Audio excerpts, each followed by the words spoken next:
with that being said, I want to encourage you with these things. Number one, do what you say you're going to do. I was part of a ministry many years ago where the pastor came from a background, he wasn't very comfortable receiving offerings, and I came out of a background, I was very comfortable receiving offerings. And I would see him stumbling, and I'm the assistant pastor. Well, we want to do this. And I said, Pastor, anyone? I'll go ahead then. Come on, church, let's get this done. And so I remember one time he says, well, there's a great opportunity for us to go on the radio. We just have to give them $1,000, and we're going to be on the radio Sunday. Oh, Pastor, I'll give the first $100. And Sunday came, we weren't on the radio. Nothing ever was said. Another time, we want to put some basketball goals out in the parking lot. Oh, come on, we raised the money to get to it. I went back and visited that church 10 years later. Same parking lot, no basketball goals. No credibility. Do what you say you're going to do. If you talk to people in our church, there's a resounding repetition of this. Well, one of the reasons why I give here is because Bishop Bailey does what he says he's going to do.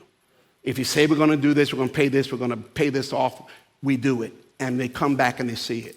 Do what you say you're going to do. Secondly, behave consistent with your spouse's values. If you say that's what you believe, that's what we stand for, then behave in line with that. Paul says the things that you've heard and seen in me do, he said, you go ahead and do it. And the God of peace will be with you. And the third thing I mentioned earlier, model generosity. Model it. Model generosity.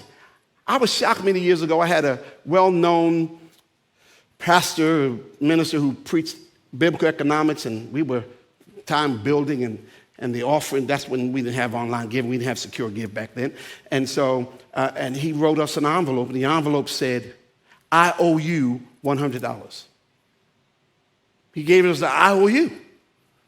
And then I had advertised that this great guy was going to be there, and he never gave us. Somebody sent the $100 and said, can you give this to him? I said, look at that, debt cancellation.